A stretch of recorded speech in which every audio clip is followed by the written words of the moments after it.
La La Land was written and directed by Damien Chazelle. It tells the story of a couple of aspiring artists, a jazz musician played by Ryan Gosling and an actress played by Emma Stone. Both of these people are dreamers. They have a goal in life that they're trying to achieve, but they're having trouble getting there. Their paths cross and they are just what each other needs in order to, well, help them further themselves in their lives. And in the meantime, we've got people breaking out in song and dance numbers because this movie is kind of a love letter to the golden age of musical cinema. This whole thing is this interesting blend of modern day stuff with 50s and 60s kind of aesthetic. Things like the costumes and production design all looked like they were kind of from the 50s. But overall, my god, I loved this movie so freaking much. This is hands down one of the best films of 2016. It was just such a heartwarming and touching tribute to all those people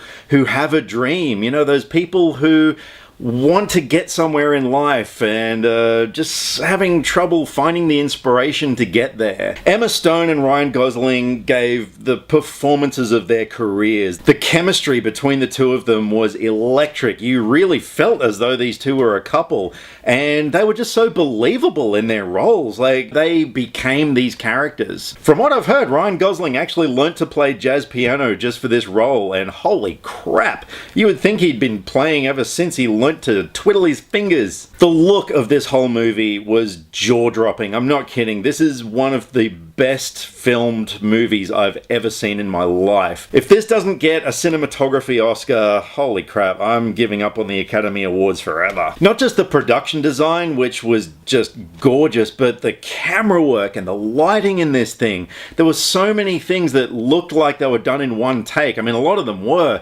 Some of them, including the opening number, were, you know, there was a little bit of trickery involved to make it look like it was one huge long take. But there was definitely enough going on that you could tell, oh man, the rehearsal that must have gone into some of these numbers was just hard to fathom. So from the opening number, which is set in a massive traffic jam on a LA freeway, you're hooked. I mean, if you don't like musicals, don't worry, there's not actually that many musical numbers in the film, and I don't know, the songs were great. They really were important to furthering the scenes and just really enhanced the characters. You know, I mean, through each of the numbers, you just fall in love with these people even more. The editing in this film was absolutely seamless, and there were some really clever edits as well. It was amazing. And the direction, Damien Chazelle had previously done Whiplash from 2014, and that was one of the best films of that year. That was a mind-blowing film, and he's just cracked another home run with this one. I was absolutely just mesmerized the whole way through, and I could have walked out and gone back into another session. I am dying to see this movie again. And not only that, it was kind of a realistic story. I'm not going to give any spoilers away, but by the end of the movie, you know, it ends on kind of a bittersweet sort of a note, and I was kind of wondering, you know, is that how I wanted it to end? But realistically, you know, it's how life is. And aside from the obvious themes about hanging on to your dream and doing everything you can to accomplish what you want to do in life, you know, there was also this sort of nod to regret, and sometimes how in life, you know, you make decisions that completely send your life in another direction to how it was going, and, you know, later on you sort of wonder, what if I'd done things differently? This movie just had so much heart and soul to it. It was a beautiful movie. It was a fitting tribute to the golden age of Hollywood, and oh man, I just absolutely love this movie, and I'm gonna give it a 10 out of 10. You know the part that really sucks? Last night I sat down and I actually worked out my top 10 favorite movies of 2016, but I hadn't actually seen La La Land yet.